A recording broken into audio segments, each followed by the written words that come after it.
আসসালামু আলাইকুম। আমন্ত্রণ জাগো টিভি নিউজে। সঙ্গে আছি আমি আফরিন সুমনা। শুরুতে জানিয়ে দিচ্ছি সংবাদ শিরোনাম। ইরানের দ্বিগুণ জাহান্নাম দেখানোর হুমকির মুখে মধ্যপ্রাচ্য ছেড়ে পালালো যুক্তরাষ্ট্রের সর্বাধুনিক স্টিলথ ফাইটার F-22 রাপ্টার। নেতানিয়াহুর ইসরায়েলের বিরুদ্ধে কঠোর অবস্থানের ঘোষণা যুক্তরাজ্যের হবু প্রধানমন্ত্রীর। মার্কিন ইসরায়েল যৌথ হামলাতেও কোনো লাভ হলো না, পারমাণবিক স্থাপনা পুনর্নির্মাণ করছে ইরান। যেভাবে ট্রাম্পকে ফের ইরানে হামলা চালাতে বাধ্য করেছে ইসরায়েল।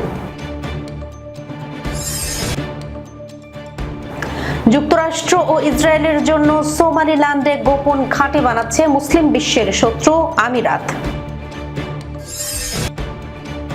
ইরানের দিকে 1000 ক্ষেপণাস্ত্র তাক করা আছে ট্রাম্প। আঞ্চলিক উত্তেজনার মধ্যেই ট্রাম্পের সঙ্গে সৌদি যুবরাজের ফোন আলাপ। দর্শক শিরোনাম শুনছিলেন, এবার জানিয়ে দিচ্ছি বিস্তারিত। মধ্যপ্রাচ্যে যুদ্ধের আগুন যখন চরমে, ঠিক তখনই বড় ধরনের কৌশলগত পরিবর্তন এনেছে মার্কিন বিমান বাহিনী। ইরানের দ্বিগুণ জাহান্নাম দেখানোর হুমকির মুখে ইসরায়েল থেকে তাদের সবচেয়ে মারাত্মক, সবচেয়ে আধুনিক F-22 রাপ্টার স্টিলথ ফাইটার জেট সরিয়ে নিচ্ছে যুক্তরাষ্ট্র। 12টি F-22 রাপ্টারের একটি স্কোয়াড্রন, যা 23 ফেব্রুয়ারি থেকে ইসরায়েলের ওফদা বিমান ঘাঁটিতে মোতায়েন ছিল এবং ইরানে হামলার অংশ নিয়েছিল। গতকাল যুক্তরাজ্যের RAF ফেয়ারফোর্ড ঘাঁটির উদ্দেশ্যে রওনা হয়েছে। ইরানের ভয়াবহ হুমকি দিয়ে ইতিমধ্যেই ঘোষণা করেছে যে নতুন সামরিক মতবাদ অনুযায়ী তারা 2.1 অনুপাতে অপ্রতিরোধ প্রতিশোধ নেবে, যার অর্থ দাঁড়ায় শত্রুরা একটি বোমা ফেললে ইরান 2টি বা তার অধিক বোমা ফেলবে। ইরানের deputy commander in chief rear admiral Habibullah সাইয়ারি স্পষ্ট জানিয়েছেন, মধ্যপ্রাচ্যের সব মার্কিন সামরিক ঘাঁটি তাদের ড্রোন হামলার আইনগত লক্ষ্য। এই হুমকির মুখেই যুক্তরাষ্ট্র তাদের অদৃশ্য যুদ্ধবিমান সরিয়ে নিচ্ছে। এই হুমকির ফলে অপারেশন এপিক ফিউরি থেকে পশ্চাৎ পদসরণের এই ঘটনা ঘটল। এই F-22 রাপ্টার গুলো অপারেশন এপিক ফিউরি এর সময় ইরানের S-300 ও বাফার 373 আকাশ প্রতিরক্ষা ব্যবস্থা ধ্বংস করে ফোর্দো ও নাতানস পারমাণবিক স্থাপনায় হামলা চালায়। ইরানের রাডার নেটওয়ার্কের চোখ ফাঁকি দিয়ে তারা সম্পূর্ণ অশনাক্ত ছিল, কিন্তু ইরানের কঠোর হুমকি এবং ক্রমবর্ধমান উত্তেজনার মধ্যে যুক্তরাষ্ট্র এই সিদ্ধান্ত নিয়েছে। বিশ্লেষকরা বলছেন, যুক্তরাষ্ট্র হয়তো কৌশলগত পুনর্বিন্যাস করছে, অথবা ইরানের ডাবল জাহান্নাম দেখানোর হুমকি ও যুদ্ধবিরতি চুক্তি ভেঙে যাওয়ার পর নিজেদের সম্পদ সুরক্ষিত করতে এই পদক্ষেপ নিয়েছে।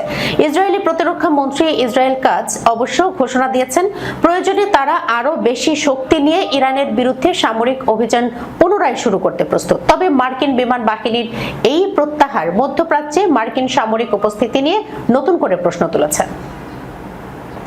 গাজায় ইসরায়েলের সামরিক অভিযানের বিরুদ্ধে আরো কঠোর অবস্থান নেওয়ার ঘোষণা দিয়ে সমালোচনার মুখে পড়েছেন যুক্তরাজ্যের সম্ভাব্য নতুন প্রধানমন্ত্রী ও লেবার পার্টির নতুন নেতা অ্যান্ডি বার্নহ্যাম। তিনি বলেছেন, গাজায় রক্তপাতের ঘটনায় আগের লেবার সরকার যথাসময়ে কড়া অবস্থান নিতে ব্যর্থ হয়েছিল এবং ক্ষমতায় এসে তার সরকার এই বিষয়ে আরো দৃঢ় পদক্ষেপ নেবে। বার্নহ্যামের এই মন্তব্যের পর যুক্তরাজ্যের প্রভাবশালী ইহুদি সংগঠনগুলো উদ্বেগ প্রকাশ করেছে। একই সঙ্গে বিরোধী কনজারভেটিভ পার্টিও তার অবস্থানের সমালোচনা করেছে। তবে লেবার পার্টির বামপন্থী এমপিরা তার বক্তব্যকে স্বাগত জানিয়েছেন। সামাজিক যোগাযোগ মাধ্যমে দেয়া এক ভিডিও বার্তায় অ্যান্ডি বার্নহ্যাম বলেন, প্রধানমন্ত্রী কিয়ার স্টারমারের নেতৃত্বাধীন সরকার গাজা সংকট যথাযথভাবে মোকাবিলা করতে পারেনি। তিনি বলেন, আমরা গাজা ইস্যুতে সঠিক সিদ্ধান্ত নিতে পারিনি। যুদ্ধবিরতির আহ্বান জানাতেও আমরা অনেক দেরি করেছি। তিনি আরো জানান, ক্ষমতা গ্রহণের পর তার সরকার গাজায় সহিংসতার সঙ্গে জড়িত ব্যক্তিদের বিরুদ্ধে অতিরিক্ত নিষেধাজ্ঞা আরোপের বিষয়টি বিবেচনা করবে। পাশাপাশি আন্তর্জাতিক আইনে অবৈধ হিসেবে বিবেচিত পশ্চিম তীরের ইসরায়েলি বসতিগুলোতে উৎপাদিত পণ্যের সঙ্গে যুক্তরাজ্যের বাণিজ্য নিষিদ্ধ করার সম্ভাবনাও খতিয়ে দেখা হবে। বার্নহ্যাম একই সঙ্গে জানিয়েছে, মধ্যপ্রাচ্য ইস্যুতে কঠোর অবস্থান নিলেও যুক্তরাজ্যের সামগ্রিক পররাষ্ট্রনীতিতে বড় ধরনের পরিবর্তন আসবে না। তিনি ন্যাটোর প্রতি অঙ্গীকার, যুক্তরাষ্ট্রের সঙ্গে ঘনিষ্ঠ সম্পর্ক, ইউক্রেনের প্রতি সমর্থন এবং ইউরোপীয় ইউনিয়নের সঙ্গে সহযোগিতা জোরদারের প্রতিশ্রুতি পুনর্ব্যক্ত করেছেন। যুক্তরাজ্যের board of deputies of British Jews এবং জিউইশ লিডারশিপ কাউন্সিল এক যৌথ বিবৃতিতে জানিয়েছে, বার্নহ্যামের বক্তব্য নিয়ে তারা উদ্বিগ্ন এবং এই বিষয়ে তার দলের সঙ্গে সরাসরি যোগাযোগ করেছেন। তারা বলেছে, ইহুদি বিশ্বের বিরুদ্ধে বার্নহ্যামের শূন্য সহনশীলতা নীতিকে তারা স্বাগত জানায়। একই সঙ্গে গাজার মানবিক সংকট নিয়ে উদ্বেগও তারা ভাগ করে নেয়। মার্কিন ইসরায়েল যৌথ হামলাতেও কোনো লাভ হলো না। পারমাণবিক স্থাপনা পুনর্নির্মাণ করছে ইরান। নতুন কিছু স্যাটেলাইট চিত্র বা ভূ উপগ্রহের ছবিতে এই তথ্য পাওয়া গেছে। বিশ্লেষকদের মতে এই পদক্ষেপ গত মাসে আমেরিকার সঙ্গে স্বাক্ষরিত 14 দফার সমঝোতা স্মারকের MOU পরিপন্থী। ওই চুক্তিতে তেহরান পারমাণবিক অস্ত্র তৈরি না করার প্রতিশ্রুতি দিয়েছিল। ওয়াশিংটন ভিত্তিক গবেষণা সংস্থা institute for science and international সিকিউরিটির সঙ্গে যৌথভাবে নতুন স্যাটেলাইট চিত্রগুলো বিশ্লেষণ করেছে আমেরিকার সংবাদ মাধ্যম CNN। তাদের প্রতিবেদন অনুযায়ী এই ছবিগুলো নতুন এক প্রশ্ন সামনে এনেছে। আমেরিকার প্রেসিডেন্ট ডোনাল্ড ট্রাম্প চলতি সপ্তাহের শুরুতে যুদ্ধবিরতি চুক্তিটি ভেঙে গেছে বলে ঘোষণা দেন।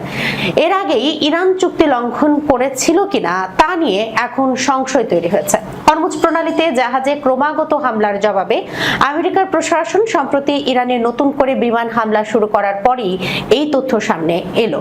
স্যাটেলাইট চিত্রে কি দেখা গেছে? প্রতিবেদন অনুযায়ী ইরানের পারচিন নামক একটি এলাকায় পারমাণবিক অস্ত্রের জন্য বিস্ফোরক তৈরি করা হতো বলে ধারণা করা হয়।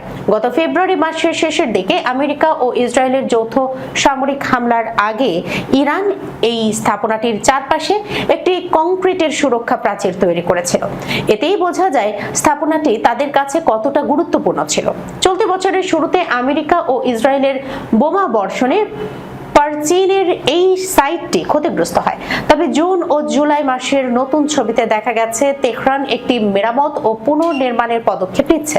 জুন মাসে যখন সমঝোতা স্মারক কার্যকর ছিল তখন স্যাটেলাইট চিত্রে দেখা যায় ইরান বোমার আঘাতে তৈরি হওয়া গর্তগুলো অস্থায়ী কভার দিয়ে ঢেকে রেখেছে। পরে জুলাই মাসে সেগুলোর ওপর তারের জাল বসানো হয়।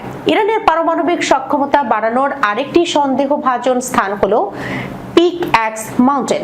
গত মাসের ছবিতে দেখা গেছে সমঝোতা স্মারক স্বাক্ষরের মাত্র কয়েকদিন পরেই সেখানকার সুড়ঙ্গগুলোর ভেতরে বিভিন্ন যানবাহন আসা যাওয়া করছে। বিশেষজ্ঞদের বরাত দিয়ে CNN জানিয়েছে, এটি সম্ভবত ওয়াশিংটনের সঙ্গে তেহরানের চুক্তির শর্ত লঙ্ঘন ছিল। তবে প্রতিবেদনে বলা হয়েছে, ইস্পাহান, ফোর্দো এবং নাতানজের মতো ইরানের প্রধান পারমাণবিক স্থাপনাগুলোতে এখন পর্যন্ত কোনো হাত দেওয়া হয়নি। এর পাশাপাশি ইরান তাদের কিছু ক্ষেপণাস্ত্র মজুত রাখার ঘাঁটিতেও কাজ শুরু করেছে। পারমাণবিক সক্ষমতার বাইরেও ইরানের ক্ষেপণাস্ত্র তৈরির সক্ষমতা নিয়ে আমেরিকা ও তার মিত্রদের দীর্ঘদিনের উদ্বেগ রয়েছে। সর্বশেষ স্যাটেলাইট চিত্রে দেখা গেছে তেহরান তাদের কিছু ক্ষেপণাস্ত্র ঘাঁটিও মেরামত করা শুরু করেছে।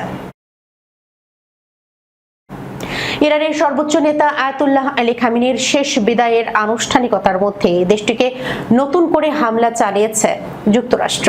হরমুজ প্রণালীতে ইরান জাহাজ চলাচলে বিঘ্ন ঘটাচ্ছে এমন অভিযোগে এসব হামলা চালানো হয়। তবে এবার এসব হামলার পেছনের আসল কারণ সামনে এসেছে। খবর এনডিটিভির। মার্কিন সংবাদ মাধ্যমের তথ্য অনুযায়ী ইরানের সঙ্গে যুক্তরাষ্ট্রের যুদ্ধবিরতি শুরুর পর থেকেই এটি বানচালের চেষ্টা শুরু করে ইসরায়েল। এরই অংশ হিসেবে দেশটি মার্কিন প্রতিরক্ষা দপ্তর পেন্টাগনের সঙ্গে নতুন গোয়েন্দা তথ্য শেয়ার করেছে। ওই তথ্যে ইরান মার্কিন প্রেসিডেন্ট ডোনাল্ড ট্রাম্পকে হত্যার পরিকল্পনা করছে বলে জানায় ইসরায়েল। এই কথিত হত্যার পরিকল্পনার খবরটি ওয়াশিংটন ও তেহরানের মধ্যকার উত্তেজনাকে আরো বাড়িয়ে দেয়। মার্কিন কর্মকর্তাদের কেউ কেউ আশঙ্কা করছেন, এই গোয়েন্দা তথ্য দেওয়ার পেছনে ইসরায়েলের ভিন্ন উদ্দেশ্য থাকতে পারে। ইসরায়েলের বিরুদ্ধে সামরিক পদক্ষেপ জোরদার করা হবে নাকি যুদ্ধবিরতি বজায় রাখা হবে, এটিকে তারা ট্রাম্পের এমন সিদ্ধান্ত গ্রহণের প্রক্রিয়াকে প্রভাবিত করার একটি প্রচেষ্টা হিসেবেই দেখছেন। সিএনএন জানিয়েছে যুক্তরাষ্ট্র নিজস্বভাবে এখনো ইসরায়েলের দেয়া তথ্যের সত্যতা যাচাই করেনি। ইসরায়েলের সতর্ক বার্তা পাওয়ার আগে মার্কিন গোয়েন্দারা এই বিষয়ে কোনো তথ্য ট্র্যাক করেনি। এই সপ্তাহে মার্কিন প্রেসিডেন্ট নিজেও তার জীবনের উপর ইরানি হুমকির ইঙ্গিত দিয়েছেন। আঙ্কারায় ন্যাটো শীর্ষ সম্মেলনের সময় সাংবাদিকদের ট্রাম্প বলেন, তারা আমাকে সরিয়ে দিতে চায়, আমি তাদের প্রতিটি তালিকায় রয়েছি।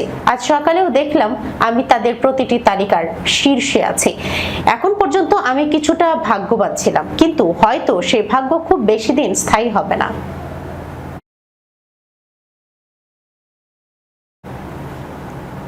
আন্তর্জাতিকভাবে অস্বীকৃত সোমালিল্যান্ড অঞ্চলে একটি সামরিক ঘাঁটি তৈরি করেছে সংযুক্ত আরব আমিরাত। বিশ্বের অন্যতম গুরুত্বপূর্ণ নৌপথের কাছে অবস্থিত বারবেরা বিমানবন্দরকে এই সামরিক ঘাঁটিতে রূপান্তর করা হচ্ছে। আবুধাবি, তেল আবিব ও ওয়াশিংটনের সুবিধার জন্যই মূলত এই কাজ চলছে। ফরাসি সংবাদপত্র লা মৌদ এর এক প্রতিবেদনে এই চাঞ্চল্যকর তথ্য উঠে এসেছে। প্রতিবেদনটির শিরোনাম ছিল, যুক্তরাষ্ট্র ও ইসরায়েলের জন্য সোমালিল্যান্ডে গোপনে সামরিক ঘাঁটি তৈরি করছে ইউএই। সোমালিল্যান্ডের রাজধানী হারগেইসা। দেশটি এডেন উপসাগরের তীরে অবস্থিত। এটি বিশ্বের অন্যতম ব্যস্ততম একটি সামুদ্রিক রুট।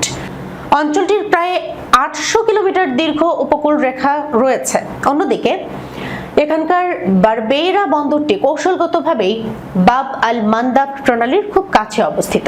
এশিয়া ও ইউরোপের মধ্যে বৈশ্বিক বাণিজ্য এবং জ্বালানি সরবরাহের জন্য এই সমুদ্রপথ বিশ্বের অন্যতম গুরুত্বপূর্ণ মাধ্যম। 1991 সালে সোমালিয়া থেকে স্বাধীনতার ঘোষণার পর থেকেই এই অঞ্চল আঞ্চলিক ও আন্তর্জাতিক শক্তিগুলোর নজর কেড়েছে। মিশর সহ আরব ও মুসলিম বিশ্বের তীব্র বিরোধিতা থাকা সত্ত্বেও ইসরায়েল সোমালিল্যান্ডকে একটি স্বাধীন অঞ্চল হিসেবে স্বীকৃতি দিয়েছে।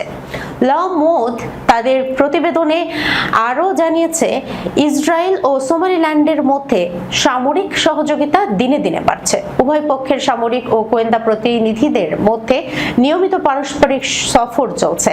এছাড়া সোমালিল্যান্ডের সেনা কর্মকর্তাদের তেল আবিবে প্রশিক্ষণ দেওয়া হচ্ছে। পাশাপাশি ইসরায়েলি সামরিক দলগুলো বারবেরা ঘাঁটিতে নিয়মিত পরিদর্শন করছে। সূত্র মিডল ইস্ট মনিটর। ইরানের দিকে 1000 ক্ষেপণাস্ত্র তাক করা আছে ট্রাম্প। মার্কিন প্রেসিডেন্ট ডোনাল্ড ট্রাম্প হুঁশিয়ারি দিয়ে বলেছেন, তাকে হত্যার চেষ্টা করলে ইরানের বিরুদ্ধে ব্যাপক ক্ষেপণাস্ত্র হামলা চালাবে যুক্তরাষ্ট্র। তিনি দাবি করেন, এই ধরনের পরিস্থিতি মোকাবেলায় আগেই সামরিক বাহিনীকে প্রয়োজনীয় নির্দেশনা দেয়া হয়েছে।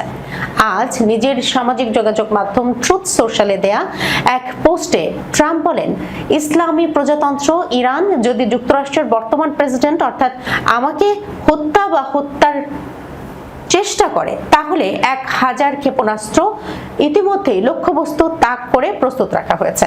এরপর আরো হাজার হাজার ক্ষেপণাস্ত্র হামলা চালানো হবে। তিনি আরো দাবি করেন, এই বিষয়ে আগেই নির্দেশ দেওয়া হয়েছে এবং প্রয়োজন হলে যুক্তরাষ্ট্রের সামরিক বাহিনী 1 বছর বা প্রয়োজন অনুযায়ী আরো দীর্ঘ সময় ধরে ইরানের বিভিন্ন স্থাপনা সম্পূর্ণ ধ্বংস করার সক্ষমতা ও প্রস্তুতি রাখে। এর আগে ট্রাম্প ইরানের সঙ্গে যুদ্ধবিরতি কার্যত শেষ বলে মন্তব্য করলেও পরে ওয়াশিংটন জানায়, তেহরানের অনুরোধে দুই দেশের মধ্যে আলোচনা চালিয়ে যেতে উভয় পক্ষ সম্মত হয়েছে। এদিকে যুক্তরাষ্ট্রীয় সংবাদ মাধ্যম ওয়াল স্ট্রিট জার্নালের এক প্রতিবেদনে বলা হয়েছে, ইসরায়েল যুক্তরাষ্ট্রকে এমন গোয়েন্দা তথ্য দিয়েছে যাতে দাবি করা হয়েছে ট্রাম্পকে হত্যার নতুন পরিকল্পনা করেছে ইরান। গত জুনে পাকিস্তানের মধ্যস্থতায় যুক্তরাষ্ট্র ও ইরান একটি সমঝোতার স্মারকে সই করে। এতে ফেব্রুয়ারির শেষ দিকে শুরু হওয়া যুদ্ধের অবসান এবং দীর্ঘমেয়াদী শান্তি চুক্তির লক্ষ্যে উভয় পক্ষ সম্মত হয়। ওই সমঝোতায় সব ধরনের সংঘর্ষ বন্ধ, ইরানের উপর যুক্তরাষ্ট্রের নৌ অবরোধ প্রত্যাহার এবং হরমুজ প্রণালী পুনরায় উন্মুক্ত করার বিষয়ও অন্তর্ভুক্ত ছিল। তবে চলতি সপ্তাহে হরমুজ প্রণালীতে বাণিজ্যিক জাহাজ চলাচলকে কেন্দ্র করে দুই দেশের মধ্যে আবারও উত্তেজনা দেখা দেয়। যুক্তরাষ্ট্র ইরানের কয়েকটি লক্ষ্যবস্তুতে হামলা চালানোর পর ইরানও মধ্যপ্রাচ্যে মার্কিন স্বার্থ সংশ্লিষ্ট বিভিন্ন স্থাপনায় পাল্টা হামলা চালায়। মধ্যপ্রাচ্য জুড়ে নতুন করে উত্তেজনা ছড়িয়ে পড়ার পর ডোনাল্ড ট্রাম্পের সঙ্গে টেলিফোনে কথা বলেছেন সৌদি যুবরাজ মোহাম্মদ বিন সালমান। ফোনালাপে তিনি মার্কিন প্রেসিডেন্টের সঙ্গে আঞ্চলিক নিরাপত্তা, সমুদ্র পথে চলাচল এবং যুক্তরাষ্ট্র ও ইরানের মধ্যে চলমান যোগাযোগ নিয়ে আলোচনা করেছেন। সৌদি প্রেস এজেন্সির তথ্যমতে দুই নেতা দ্বিপাক্ষিক সহযোগিতা এবং বিভিন্ন ক্ষেত্রে সম্পর্ক জোরদারের উপায়গুলো পর্যালোচনা করেছেন। এছাড়া ওয়াশিংটন ও তেহরানের মধ্যকার আলোচনা সহ আঞ্চলিক ও আন্তর্জাতিক বিভিন্ন ঘটনা প্রবাহ নিয়েও তারা মত বিনিময় করেছেন। যুবরাজ ও ট্রাম্প সমুদ্রপথে চলাচলের নিরাপত্তা ও আন্তর্জাতিক নৌপথ সুরক্ষার উপর গুরুত্ব আরোপ করেন এবং আঞ্চলিক নিরাপত্তা ও স্থিতিশীলতা বৃদ্ধির প্রচেষ্টায় সমর্থনের কথা পুনর্ব্যক্ত করেন। অন্যদিকে সৌদি পররাষ্ট্রমন্ত্রী প্রিন্স ফয়সাল বিন ফারহান মার্কিন পররাষ্ট্রমন্ত্রী মার্কো রুবিওর সঙ্গে টেলিফোনে কথা বলেছেন। এসপি এর প্রতিবেদন অনুযায়ী এ সময় তারা পুরো অঞ্চলে নিরাপত্তা ও স্থিতিশীলতা বজায় রাখার লক্ষ্যে অব্যাহত সমন্বয় ও পরামর্শের গুরুত্ব পুনর্ব্যক্ত করেন। যুক্তরাষ্ট্র ও ইরানের মধ্যে নতুন করে উত্তেজনা বৃদ্ধির পরই এই উভয় নেতা টেলিফোনে কথা বলেছেন। এই উত্তেজনা দীর্ঘদিনের বৈরিতা অবসানের সাম্প্রতিক কূটনৈতিক প্রচেষ্টাকে ব্যাহত করার আশঙ্কা তৈরি করেছে। যুদ্ধবিরতি চুক্তি থাকা সত্ত্বেও হরমুজ প্রণালী দিয়ে চলাচলকারী বাণিজ্যিক তেলবাহী ট্যাঙ্কারে ইরানের হামলার পর এই নতুন সংকটের সূত্রপাত হয়। এর জবাবে যুক্তরাষ্ট্র ইরানের অভ্যন্তরে বিভিন্ন লক্ষ্যবস্তুতে বিমান হামলা চালায়। পরবর্তীতে আত্মরক্ষার্থে তেহরান উপসাগরীয় অঞ্চলে যুক্তরাষ্ট্রের মিত্রদের উপর ক্ষেপণাস্ত্র ও ড্রোন হামলা চালিয়ে পাল্টা জবাব দেয়। এতে নতুন করে উপসাগরীয় অঞ্চলে উত্তেজনা ছড়িয়ে পড়ে। মিশর ও কাতার উভয় পক্ষকে পুনরায় সংলাপে বসার এবং বৃহত্তর সমঝোতার ভিত্তি হিসেবে এবছরের শুরুর দিকে স্বাক্ষরিত সমঝোতা স্মারকটি বাস্তবায়নের আহ্বান জানিয়েছে। অন্যদিকে পাকিস্তান সংযম প্রদর্শনের আহ্বান জানিয়েছেন এবং দুই দেশের মধ্যে মধ্যস্থতা অব্যাহত রাখার প্রস্তাব দিয়েছে। সূত্র আরব নিউজ। দর্শক, এই ছিল এখনকার মতো জাগো টিভি নিউজে। যাবার আগে সংবাদ শিরোনামগুলো জানিয়ে দিচ্ছি আরো একবার। ইরানের দ্বিগুণ জাহান্নাম দেখানোর হুমকির মুখে মধ্যপ্রাচ্য ছেড়ে পালালো যুক্তরাষ্ট্রের সর্বাধুনিক স্টিলথ ফাইটার F-22 রাপ্টার।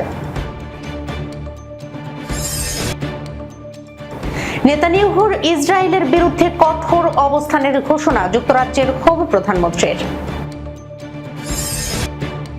মার্কিন ইসরায়েল যৌথ হামলাতেও কোনো লাভ হলো না, পারমাণবিক স্থাপনা পুনর্নির্মাণ করছে ইরান। যেভাবে ট্রাম্পকে ফের ইরানে হামলা চালাতে বাধ্য করেছে ইসরায়েল। যুক্তরাষ্ট্র ও ইসরায়েলের জন্য সোমালিল্যান্ডে গোপন ঘাঁটি বানাচ্ছে মুসলিম বিশ্বের শত্রু আমিরাত। ইরানের দিকে 1000 ক্ষেপণাস্ত্র তাক করা আছে ট্রাম্প। আঞ্চলিক উত্তেজনার মধ্যেই ট্রাম্পের সঙ্গে সৌদি যুবরাজের ফোন আলাপ। এখনকার মতো এই পর্যন্তই। এতক্ষণ পর্যন্ত যারা সঙ্গে ছিলেন সবাইকে ধন্যবাদ। আল্লাহ হাফেজ।